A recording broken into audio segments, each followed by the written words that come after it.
seja bem-vindo à nossa palestra de hoje.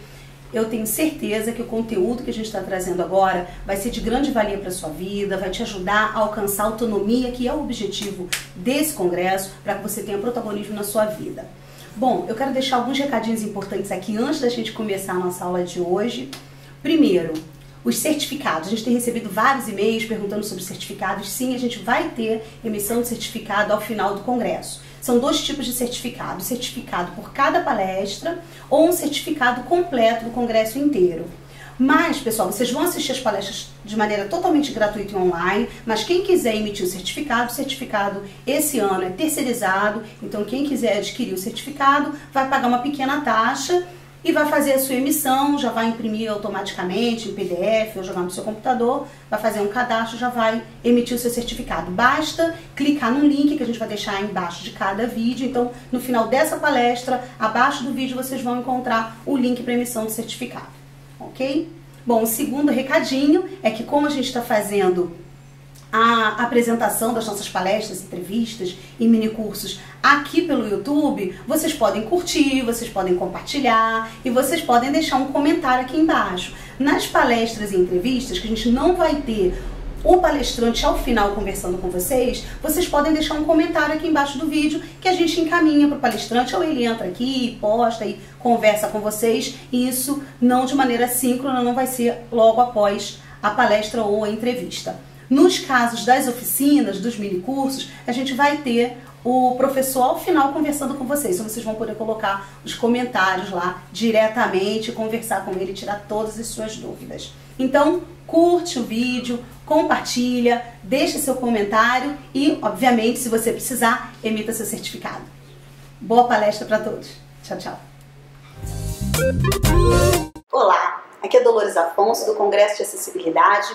E hoje nós estamos aqui com a Valéria de Oliveira, que é mestre em educação, especialista em educação especial, é coordenadora pedagógica do programa Rompendo Barreiras da UERJ e conselheira no Conselho Estadual para Pessoas com Deficiência. Valéria, seja bem-vinda. Muito obrigada por você ter aceito participar do Congresso de Acessibilidade, trazer todo o seu conhecimento para as pessoas, porque eu acredito que o que você tem que passar hoje, tanto para as famílias, quanto para os próprios deficientes e para os educadores, vai fazer com que eles tenham uma transformação de vida, com certeza. Olha, eu que agradeço o convite. Estou muito feliz, Dolores, com esse teu convite e tenho imenso prazer em responder a perguntas de vocês e acredito sim que essa movimentação, estarmos juntos, discutindo, conversando sobre a inclusão da pessoa com deficiência em todos os setores da sociedade faz uma grande diferença. Eu concordo, porque é um tema fundamental no dia a dia de toda a sociedade, não só das pessoas com deficiência, mas no trajeto que a gente estava fazendo, vindo para cá, a gente foi percebendo uma série de dificuldades que a gente às vezes não nota tanto no dia a dia das pessoas, né? Como a dificuldade das calçadas, dos transportes públicos. Então são muitas as dificuldades que o deficiente enfrenta no dia a dia. E uma delas está relacionada à educação, realmente. Às políticas de educação, ao que acontece no seu dia a dia escolar. E esse problema passa também pelos professores. E você, como educadora, eu queria ouvir de você, na verdade, como você chegou à inclusão, a trabalhar com a inclusão, porque você não é uma pessoa com deficiência, e como você chegou nisso, como é que isso tocou o seu coração, como é que essa causa te abraçou, ou você abraçou essa causa para começar a trabalhar em prol disso? Bom, na realidade, trabalhar com a inclusão da pessoa com deficiência, para mim é um projeto de vida, é um projeto de infância mesmo, porque eu me motivei a estar com a pessoa com deficiência aos 6 anos de idade, quando tive uma amiga, eu sempre conto essa história, nós estudamos juntas, ela era surda, e quando chegou no final do ano letivo eu fui promovida e ela não. Isso me tocou muito fundo, coração de criança, e eu prometi a mim mesma que eu iria crescer e estudar, ia fazer alguma coisa pela pessoa surda. Então, durante muitos anos eu trabalhei na área da surdez, mas devido à minha formação na área da educação e das políticas públicas voltadas para a inclusão da pessoa com deficiência, não dá para você ficar presa numa única deficiência. Verdade. Como também não dá para você ser multifuncional, né? Ser boa em tudo. Então eu acabei abraçando a causa da pessoa com deficiência sensorial no que diz respeito à educação. Então eu especializei na área de deficiências sensoriais, né? Então surdez, baixa visão, cegueira. E com relação às políticas públicas, como eu estou no conselho representando a universidade, no nosso conselho estadual, aí a gente tem que dar conta, né, estar por dentro de toda a legislação que referente à pessoa com deficiência, independente de ser na área de educação. Aí no conselho a gente tem que atender todas as áreas. Então você tem que, aí na questão da legislação, a gente deve entender de tudo, porque faz parte do papel do conselheiro.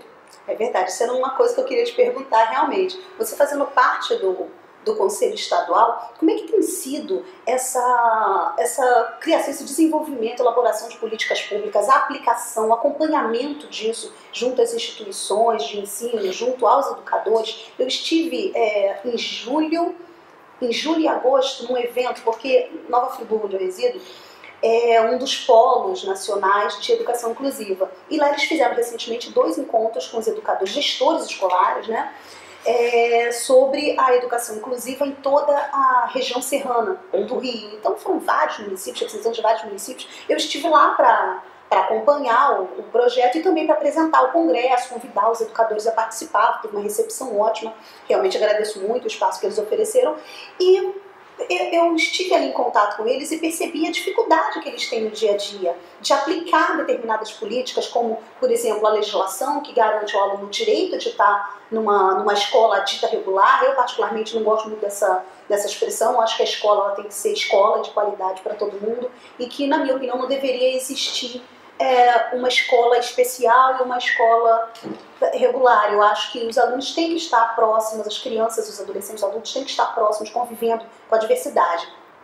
E lá eles demonstraram essas dificuldades de aplicar isso, de como atender esse aluno. A gente não tem determinadas tecnologias, não tem determinadas metodologias. Então como é que está dentro do conselho, a atuação do conselho, você como conselheira, como é que você enxerga isso, essas políticas de implementação e o acompanhamento nas escolas? Bom,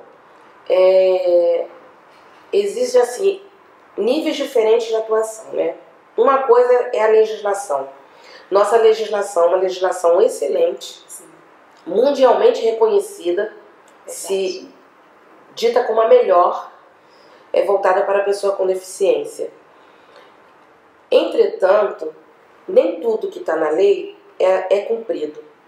E é papel não só nosso como conselheiros, mas também de toda a sociedade, fiscalizar, ficar em cima, a pessoa com deficiência lutar pelos seus direitos, familiares dessas pessoas com deficiência, principalmente as crianças e adolescentes, lutarem para que a lei se faça cumprir.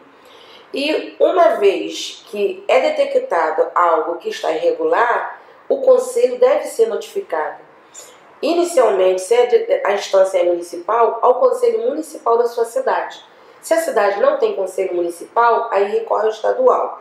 E se a instância dessa irregularidade for estadual, recorrer ao conselho estadual. E nós também temos o nosso conselho nacional, que é o CONAD. Então nós estamos amparados legalmente, estamos cobertos pelos conselhos, mas os conselhos sozinhos não têm como atuar se a gente não tem a participação da população. Então há necessidade que a sociedade também nos auxilie, trazendo-nos as demandas, porque o conselho ele é consultivo e deliberativo. E nós estamos ali para fomentar as políticas públicas, fomentar fóruns, debates, os conselhos estaduais estimularem para que os municípios que não têm conselho criem os conselhos, mas a gente precisa da ajuda da população. A população deve estar junto conosco. Né? A sociedade civil tem que participar desse processo. Com certeza. Não adianta a gente reclamar e colocar a educação está ruim, eu tenho um filho com deficiência e não consigo escola para ele, se a gente não está lutando também por isso, colocando a mão na massa. Com certeza. A gente não pode ficar só na reclamação, a gente tem que ter o ato civil também, de buscar isso, de levar essas demandas, como você falou. Se tem um problema, se tem uma dificuldade, vamos levar isso para que seja visto, porque num país do tamanho do nosso, né? Mais de 5 mil municípios, uma população imensa, é difícil realmente os conselhos terem essa atuação tão pontual em cada escola, em cada bairro, em cada cidade, com todo esse cuidado, se a população não trouxer todas essas demandas do dia a dia, do cotidiano dela para... Exatamente. E a gente tem garantido por lei que os nossos conselhos eles são paritários. Então, o que é ser um conselho paritário? É ter 50% formado por órgãos governamentais e os outros 50% da sociedade civil. Então, a gente já tem a garantia que a sociedade civil está dentro do conselho. Então, é justamente para garantir que as coisas andem, que se faça cumprir o que está na legislação. Porque você não vai esperar só que o governo se movimente. Você tem a sociedade civil ali junto, um auxilia o outro.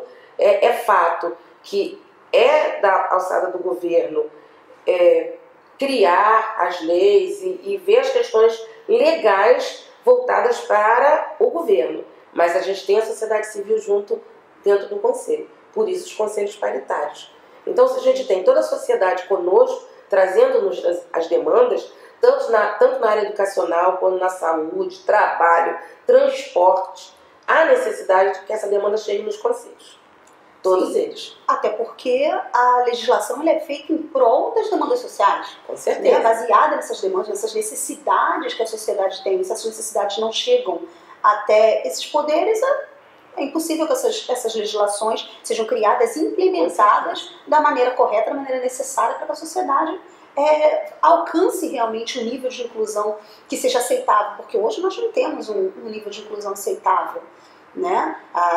Claro que a inclusão plena a gente sabe que ainda tem muitas léguas para alcançar, mas de uma forma geral a gente vê uma dificuldade muito grande conversando com os pais, né? Eu vejo muito essa dificuldade de que, por exemplo, a minha irmã tem um filho com síndrome de Down. Nossa, era uma peregrinação para conseguir uma escola para ele, né? Ela até colocou numa escola especial, ele estudou muitos anos numa escola especial, mas queria que ele ficasse numa escola regular, né, convivendo com outras crianças sem deficiência e com deficiência. Então isso é um problema que a gente encontra. Mas para essas demandas serem atendidas e serem observadas, é preciso que a sociedade busque levar todo esse conhecimento, ou seja, levar essa informação, olha, eu não consigo escola, meu filho não é aceito e tudo mais, para que isso possa ser modificado, mexido, mudado, né? Bom, Valéria, uma outra coisa que eu queria ouvir de você como uma educadora tão atuante nessa área, inclusive como coordenadora pedagógica do programa Rompendo Barreiras, do qual eu sou super fã e participo à distância. Mas participo, gosto muito, acho que é um ponto muito importante, e o programa ele tem esse foco de levar as tecnologias para que isso possa auxiliar o aluno e o educador no dia a dia. Eu queria que você falasse um pouco para a gente, além do programa, claro, eu quero que você fale um pouco do programa, para as pessoas conhecerem a importância do programa e poderem participar também, tanto apoiando como voluntário e como usuário do programa.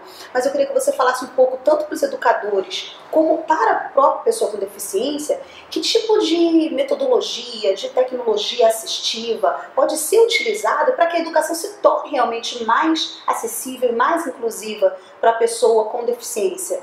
Hoje você tem uma especialização mais profunda nas deficiências sensoriais, mas de uma forma geral existem muitas tecnologias para todos os tipos de deficiência. E eu observo nas instituições que eu visitei, eu até te contei que eu estou fazendo uma pós-graduação, me especializando em educação inclusiva, e eu estou fazendo agora um TCC e tal sobre dispositivos móveis, que eu acho que é uma tecnologia muito bacana para levar essa possibilidade de inclusão para as pessoas. Eu queria que você falasse um pouquinho a respeito disso.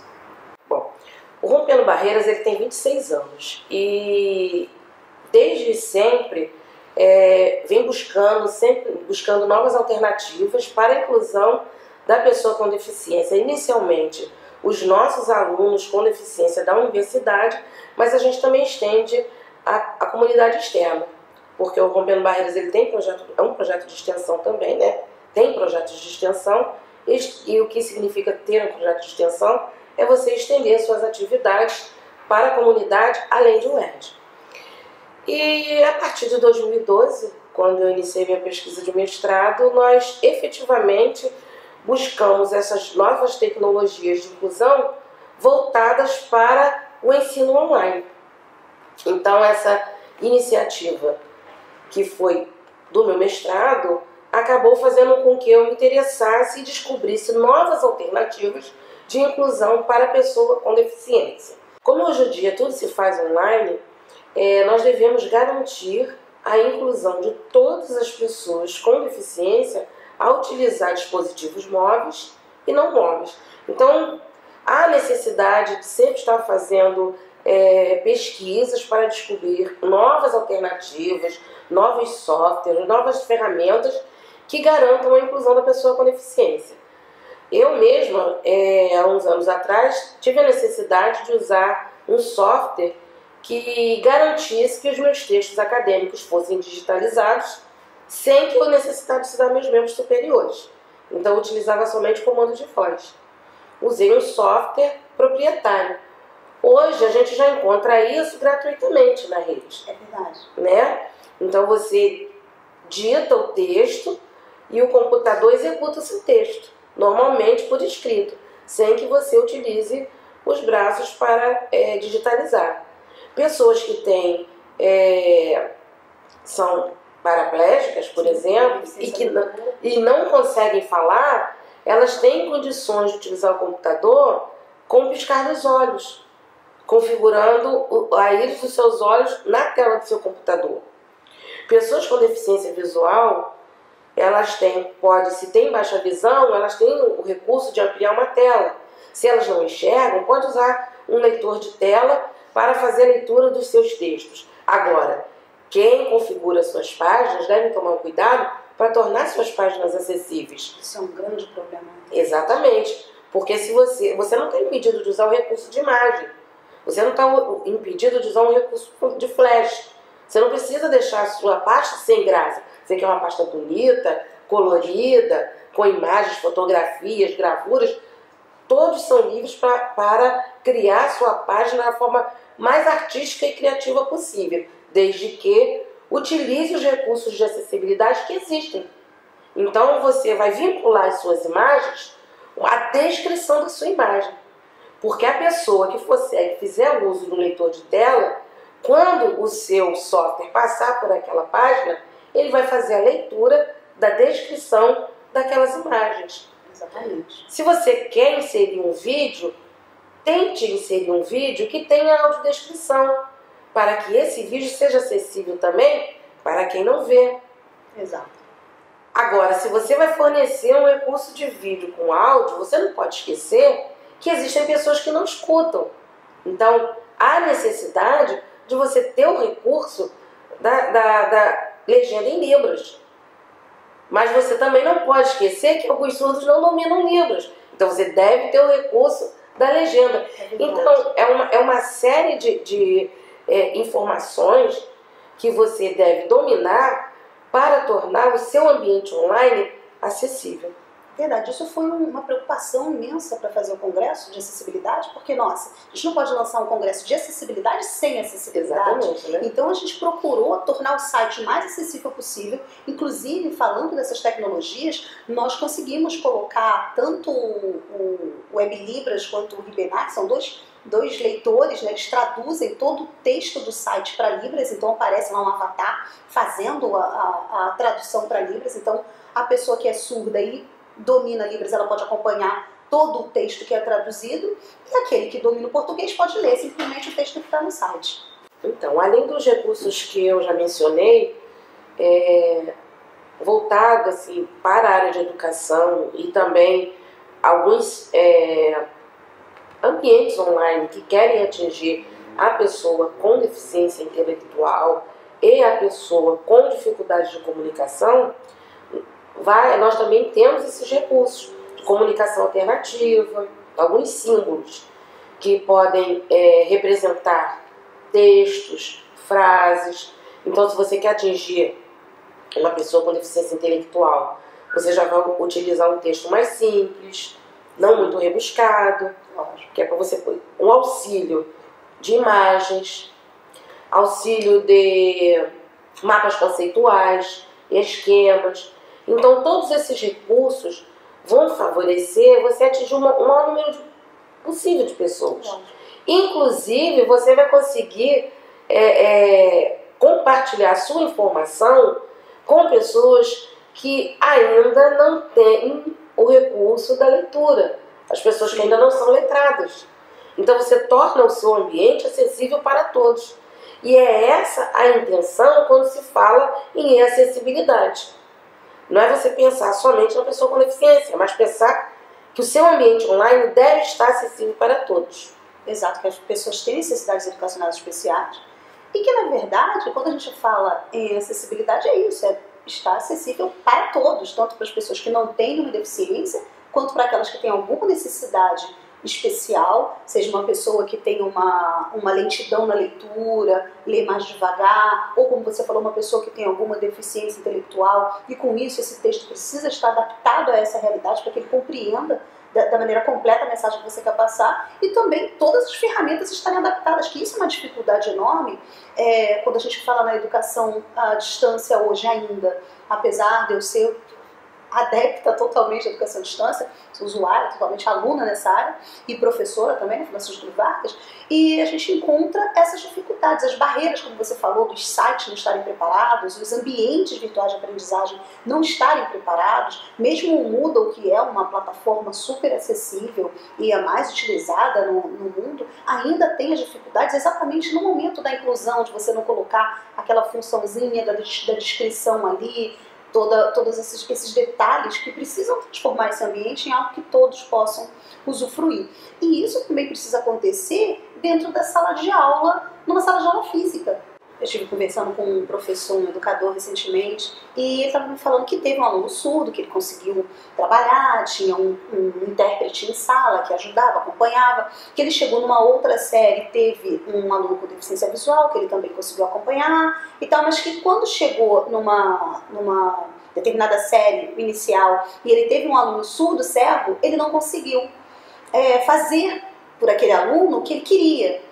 Porque ele não conseguia, não conhecia Librestátio, o intérprete que estava lá também não conseguia aplicar com o aluno também não conseguia, e ele, enfim, não conseguiu fazer com que aquele aluno avançasse no processo educacional. O aluno permaneceu na série, não conseguiu ser aprovado e precisava de um acompanhamento. Ele não tinha tecnologias assistivas que pudessem ajudar, ele não tinha um treinamento adequado, ele não se sentia pronto, preparado para atender esse aluno. Então, quando a gente fala em deficiências, a gente tem as barreiras, as dificuldades que já são enormes, mas quando a gente fala em deficiências múltiplas, então, essas barreiras também se multiplicam e os educadores se sentem despreparados para atender esses alunos. E eu queria saber se você...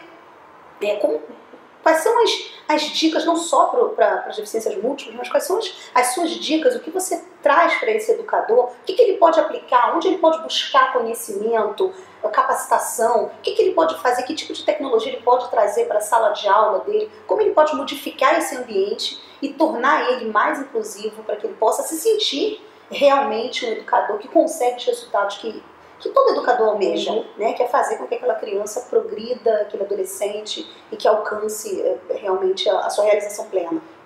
Bom, para te responder, eu acho que eu devo retomar mais uma vez o Rompendo Barreiras, porque o Rompendo Barreiras é um programa na universidade que existe há 26 anos, E ele foi idealizado e criado por uma ex-aluna que se tornou professora da Faculdade de Educação, a professora Maria da Glória Chape, carinhosamente chamada de Glorinha, que faleceu há uns 2 anos. Então ela precisou, ela aposentou. Quando ela aposentou, eu vim trabalhar aqui no Rompendo Barreiras, e a gente vem buscando manter a filosofia do Rompendo Barreiras e melhorando, ampliando os projetos. É primordial ter a ideia de que a importância de garantir a participação da pessoa com deficiência em todos esses processos. Então, tudo que a gente faz no Rompendo Barreiras, a gente sempre busca estar junto com alguém que tenha deficiência, principalmente quando a gente está testando algum serviço, alguma forma de adequar o currículo, a necessidade de quem vai se beneficiar com aquela ação, que essa pessoa diga, isso está bom para mim. Porque como que eu vou saber o que é adequado para uma pessoa que não vê, se eu vejo? Por mais que eu tente fazer as coisas de olhos vendados, como eu treinei, andar de bengala, eu leio o braille com os dedos, mas eu não sou cega. A hora que eu necessitar abrir meus olhos, eu abro. Então, e mesmo que eu não abra eu não sou cega. Então o meu entendimento, a minha leitura é outra. E aquela pessoa que nunca viu, que nunca enxergou? Quem nunca enxergou, ela não tem outra visão de mundo. Ela é, por exemplo, como que eu vou falar de cores para uma pessoa que nunca viu? É verdade. Né? Então há necessidade de eu ter a participação dessa pessoa junto a mim, para dizer se o que eu estou fazendo é adequado ou não. Com essa retomada, o que acontece? No Rompendo Barreiras, nós fazemos gravações, digitalizamos textos que estão impressos para que eles se tornem acessíveis para a pessoa com deficiência visual. Mas já surge uma outra demanda no Rompendo Barreiras, que é uma aluna que a gente tem, que é a Natasha, que é da pedagogia.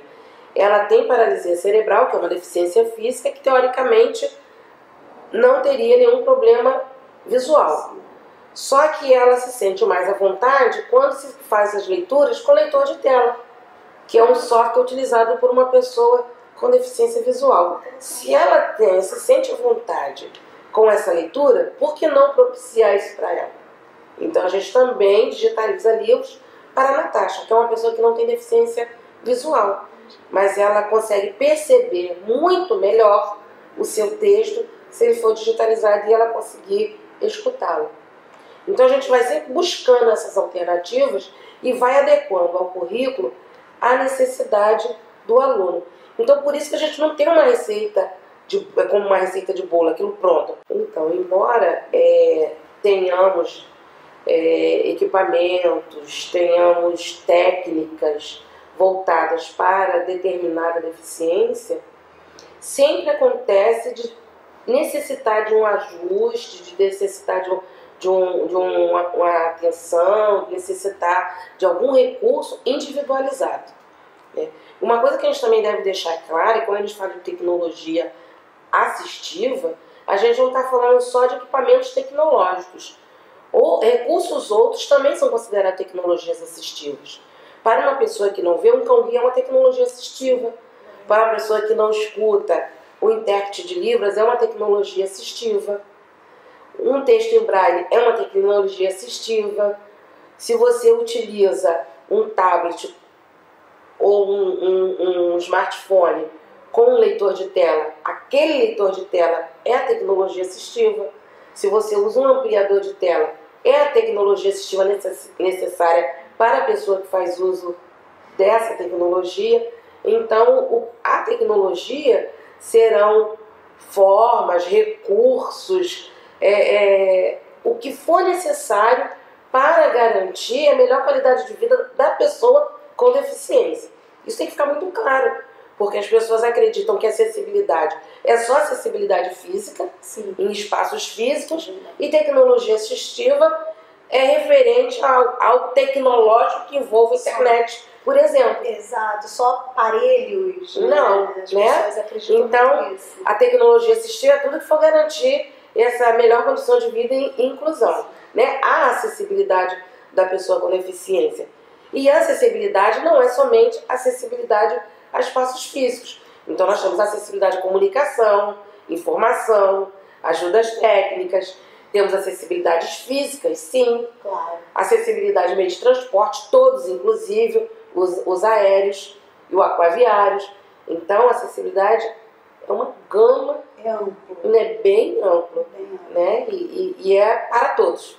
Sim, isso é uma coisa que se refletiu, você falou uma coisa muito interessante, nós observamos isso ao lançar o congresso, que algumas pessoas procuravam a gente para saber se a gente ia falar de arquitetura, da mobilidade urbana. Sim, vamos falar, mas não só disso. A acessibilidade é mais amplo que isso. A gente vai falar de acessibilidade na internet, a gente vai falar de acessibilidade física, a gente vai falar de outros pontos de acessibilidade.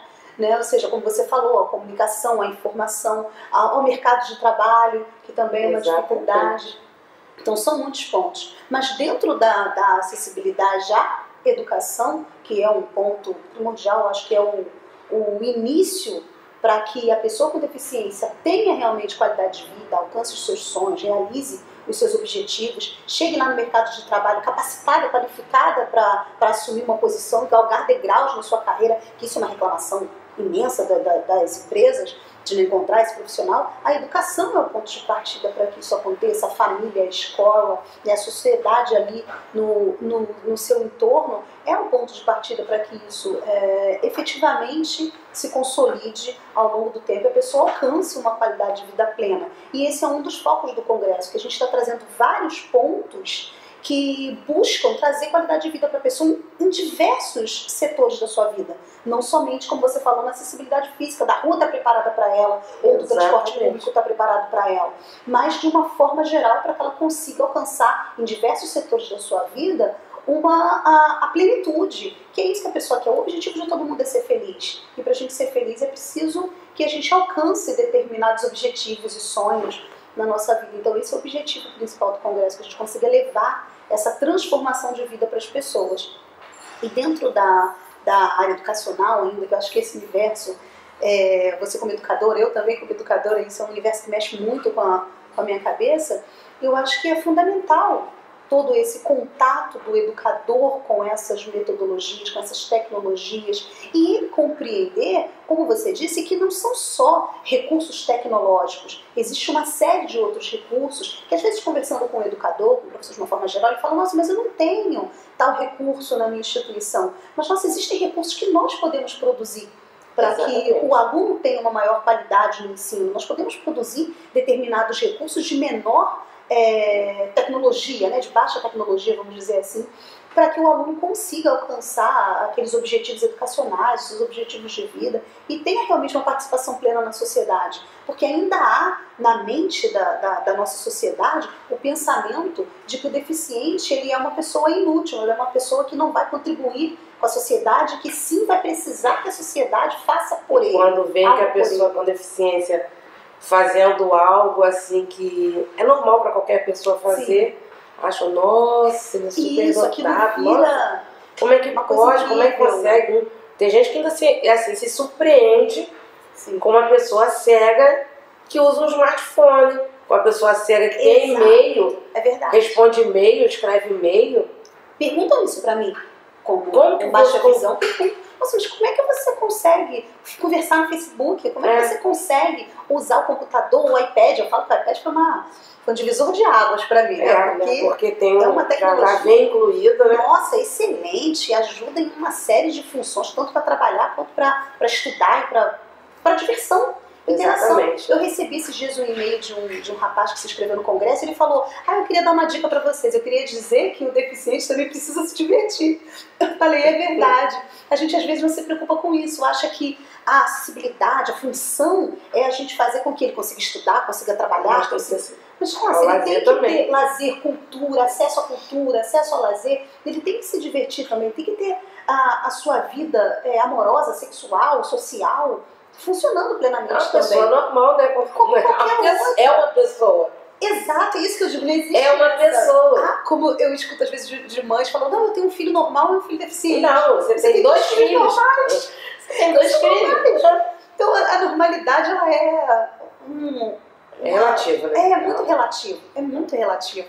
A normalidade é uma coisa muito relativa. Então eu acho que isso é fundamental, que o professor compreenda, voltando àquele ponto que eu estava falando, que o professor compreenda que ele tem a capacidade, até em sala de aula, de produzir recursos também, que não ficar só na dependência da gestão escolar, de algo externo que traga um recurso que ele possa utilizar, mas que ele também pode se capacitar, se preparar para atender esse aluno. Retomando a pergunta anterior que você me fez, que eu acho que eu deixei assim um pouco em aberto, você me falava sobre um amigo que teve um aluno surdo-cego, né? E a gente retomando as coisas que a gente faz no Rompendo Barreiras, e a gente vai descobrindo, e hoje estamos com a educação online, e aí é um susto muito grande a pessoa receber um aluno para estar na educação online, e esse aluno ser um aluno com surdo-cegueira. O que fazer com ele?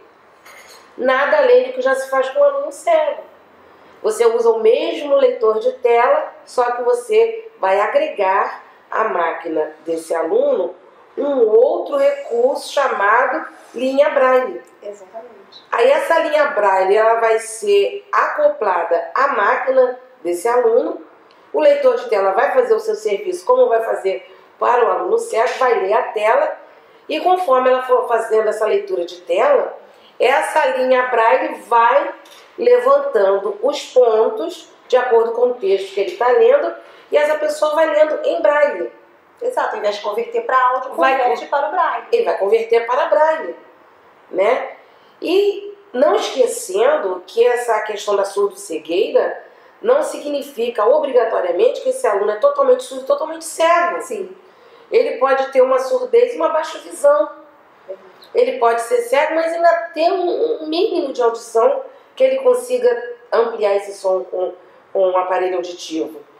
Então, eu acho que as pessoas necessitam se armar menos, se sensibilizar mais e buscar muita formação. Esse momento, por exemplo, é um momento formativo. Sim. É muito importante a formação para você conseguir conviver em sociedade de forma sensível. Ter a sensibilidade de se colocar no lugar do outro. Isso é fundamental. Ontem, passando no ambiente aberto, eu me deparei com um tripé, alguma coisa no chão escuro, à noite, e um mastro no meio do caminho. Eu levei um susto. A minha primeira reação foi fazer o quê? Tirar aquilo do caminho e colocar num cantinho. Alguém deve ter esquecido ali. Ali não era o lugar dele. O dono possivelmente deve ter voltado para apanhar. Mas até que ele voltasse, uma pessoa cega poderia passar por ali. Se machucar. E alguém que está acostumado a passar naquele espaço. E aquilo ali não é o lugar daquela coisa. Então a pessoa, eu levei um susto, a pessoa poderia se machucar, realmente. Exato. Então você deve estar sensível para essas coisas, né? Então os recursos existem sim. Hoje em dia existem recursos para tudo. Né? Então hoje na nossa universidade, onde mantemos 3 cursos online, né? Porque a UERJ tem 3 cursos online, nós nos sensibilizamos muito com isso.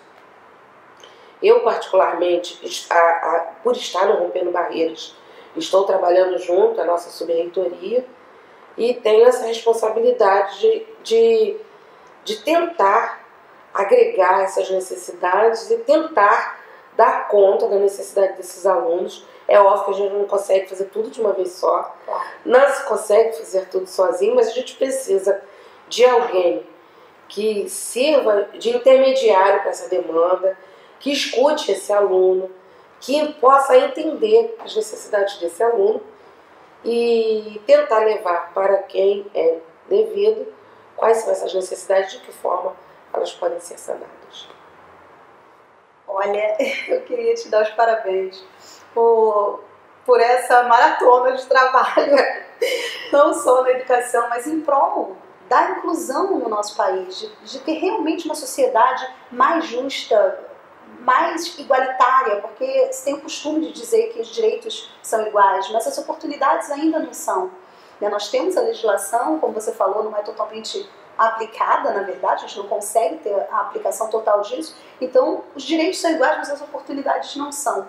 E dentro das instituições, eu estou vendo o trabalho da UERJ, seu trabalho dentro do programa Rompendo Barreiras, como conselheira e como educadora, de mudar essa visão da sociedade, mudar a forma como os educadores e as instituições de ensino encaram essa necessidade dos alunos, né, essas necessidades especiais, que a gente tem que compreender que mesmo o aluno que não tem deficiência pode ter algum tipo de necessidade especial e que precisa, a universidade, a escola, de uma forma geral, precisa estar atento a isso. Então eu queria te parabenizar pela quantidade de ações e como isso tem revolucionado pelo que você tem falado, pelo que eu tenho acompanhado do teu trabalho, do programa. Sabe que eu estou lá no programa Rompendo Barreiras sempre acompanhando. Então, o que eu tenho acompanhado esse trabalho, eu vejo a transformação que isso causa na sociedade, tanto na sociedade universitária, quanto no seu entorno, na verdade. E hoje isso está sendo multiplicado de forma exponencial pela internet. Eu tenho uma quantidade de pessoas na página, no blog, acompanhando, então, de repente, se espelhando nessas ações para tentar replicar isso nas suas instituições, nas suas cidades, na sua sociedade, de uma forma geral. Isso é muito importante. Mas existe todo um trabalho, não só de equipe, né? Porque nós no Rompendo Barreiras somos uma equipe. Lógico. Eu não trabalho sozinha, né? Tem nossa coordenadora geral, que é a professora Cátia Valdo, tem hoje comigo a professora Mariana Castro, que é a nossa professora de Libras aqui na universidade. Tem os alunos, sem esses alunos bolsistas no Rompendo Barreiras, não tem como a gente desenvolver esse trabalho. Hoje a gente tem, não, sem eles não, a gente tem 11 bolsistas. Não vou assim, eu posso até esquecer o nome de algum, então é melhor nem falar, eles sabem disso, que eu sempre digo que o Rompendo Barreiras não avança se a gente não tiver a cooperação desses alunos que estão em formação inicial conosco. Então, eles que põem mesmo a mão na massa, a gente orienta, mostra como tornar o currículo acessível, como tornar o conteúdo acadêmico acessível, e quem vai intermediar todas essas ações são os nossos bolsistas, que são de cursos diferentes. Então a gente tem bolsista da área da educação, da letras, serviço social, multidisciplinar, engenharia. Então a gente sempre busca, hoje a gente tem no nosso quadro bolsista da educação à distância, porque se a gente também está atendendo um aluno da UERJ da educação à distância, o ideal é que a gente também tenha alunos da educação. Então a gente tem a representação do aluno da educação à distância conosco, para poder atender esses alunos que estão em municípios distantes. Porque hoje a gente também estende as nossas ações ao aluno que está em Friburgo, Resende, né? Então eles estão distantes, não estarão fisicamente no Rompendo Barreiras. Mas eles terão assim, um acompanhamento online, via Skype, por e-mail, por telefone. Então a gente tem que dar essa atenção. E a gente também não pode esquecer que a UERJ tem um lastro na área da educação especial, né? A nossa diretora, a professora Rosana Glá, que há anos trabalha com educação especial, tem outros profissionais aqui na universidade. Eu fui formada aqui na universidade, né? Estou aqui na universidade desde a minha graduação. Então é um trabalho, além de ser um trabalho de equipe, além de eu ser uma servidora de carreira da universidade, é algo assim, a minha formação foi aqui dentro. Então a minha formação acadêmica, embora estar na educação especial seja um projeto de vida meu, eu tenho a minha formação acadêmica aqui dentro da universidade. Então é a minha casa, é a nossa casa, e a gente faz tudo por ela, né? Com certeza. Agora, o que a gente também deve sempre motivar essas pessoas que nos procuram, a pessoa com deficiência e seus familiares, é que o primeiro espaço de inclusão é na família. É verdade. Né? Então a gente sai assim, está assim, entre o acadêmico e a origem dessa pessoa que se beneficia com o nosso trabalho. Né? Então o ideal é que essa pessoa chegue pra gente confiante e feliz. E essa confiança e felicidade inicia lá no seu núcleo primário, que é a família. Então, assim, sempre que a gente pode, a gente também tenta tocar o coração, né, da família. Né, e das mães que estão iniciando agora, né, principalmente, que eu acho que muitas terão acesso a essa nossa conversa. Sim. Que recebam de braços abertos o seu filho, olhe para o seu filho, independente de qualquer diferença, de qualquer forma diferente que ele tenha de observar o mundo, de aprender e entender esse mundo, porque é a partir da força que essa família der para o seu filho é que ele vai se tornar uma pessoa mais confiante, mais feliz. E nós estamos aqui para dar continuidade a essa felicidade, né? Porque antes só se falava inclusão dos pequenos. Sim. Mas se a gente está falando de inclusão, a inclusão deve chegar na sua vida adulta, Exato. Na sua vida acadêmica, na sua inclusão no mercado de trabalho. É verdade. Não é mesmo? Obrigada, eu achei maravilhoso. Realmente, esse também é um foco do Congresso, trazer informações para os familiares, para os pais, os filhos, os amigos que convivem com essa pessoa. Então isso é um foco da gente também. Tem diversos palestrantes que vão falar sobre esse tema, né, como os familiares podem contribuir para que a pessoa com deficiência tenha uma vida plena, né? E isso é fundamental. E, nossa, fiquei muito emocionada com essa sua colocação final. Fiquei muito feliz por você ter aceito participar do Congresso, ter aceito trazer todas essas informações, assim, que eu acho que vai ajudar a transformar muito a vida das pessoas, não só dos educadores, que é o nosso foco inicial, falar aos educadores, mas a gente está falando também ao coração do deficiente, da sua família em si, do seu pai, da sua mãe, dos seus amigos, parentes, do esposo, da esposa, dos filhos. A gente está mostrando que essa pessoa é uma pessoa como todas as outras, que tem defeitos e qualidades, necessidades, estilos diferentes e uma visão diferente do mundo, como cada um de nós tem uma forma de perceber o mundo, porque cada um de nós teve uma educação, um desenvolvimento, um crescimento, então todo mundo é um ser único, né? E essa pessoa deve ser encarada dessa forma, como um ser único, mas como todos os outros devem estar incluídos na sociedade. Não rotular a pessoa de deficiência, mas olhar para a pessoa. Exato. Né? Eu acho que o primeiro olhar é para a pessoa. Por isso, pessoa com deficiência. Eu gosto de dizer que todas as pessoas têm algum tipo de deficiência, de limitação, de obstáculo, de barreira na sua vida. Todo mundo precisa superar alguma coisa, né? Toda pessoa com deficiência. Então, é fundamental que a gente leve essas informações. Esse é o grande objetivo do Congresso, né? Levar a informação até a pessoa, já que não dá para levar as pessoas até a informação sempre. Se Maomé não vai à montanha... A montanha vai a Maomé. Então eu queria agradecer muito você, te parabenizar pelo trabalho, por toda a sua equipe, pela sua história de vida, o amor pela causa, vamos dizer assim, né? O amor pelas pessoas, porque não é o amor pela inclusão, na verdade, quando nós falamos de inclusão é porque temos amor pelo ser humano, pela pessoa, e é preciso que a gente veja essa pessoa, como você disse, como um ser humano e não como uma deficiência, né? Observá-la pelas suas capacidades, pelos seus sentimentos, por aquilo que ela representa e não pela sua limitação ou qualquer uma que se eu olho para a pessoa, se eu amo a pessoa, se eu quero o melhor para mim, eu devo querer também o que é melhor para você. Exatamente. E para todos. Exatamente. Né? Eu acho que é o principal da vida, né? É verdade, essa é a grande questão da vida, né? Se colocar no lugar do outro e compreender que o que a gente quer de bom pra gente, de bem pra nossa vida, a gente também deve desejar pro outro. Acho que essa é a grande mensagem dessa entrevista. Eu quero te agradecer mesmo de coração. Foi maravilhoso essa conversa, muito bom. Olá, bom, quero agradecer por ter ficado com a gente assim até o final, ter assistido tudo. Eu espero que esse conteúdo seja realmente importante para você, traga alguma mudança, alguma transformação, que essa é a nossa maior vontade, o nosso maior objetivo, que vocês consigam construir uma vida plena, que consigam ter a sua autonomia e consigam viver em sociedade da forma como vocês sempre sonharam, alcançando seus objetivos.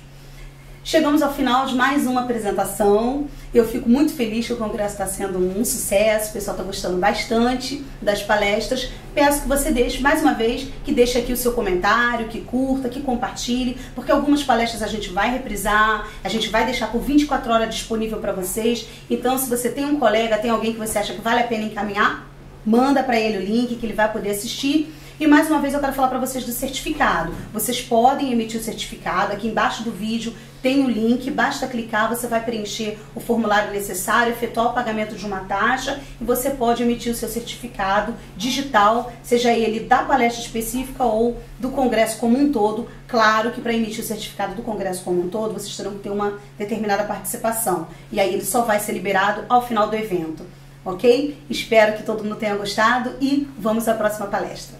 Tchau, tchau.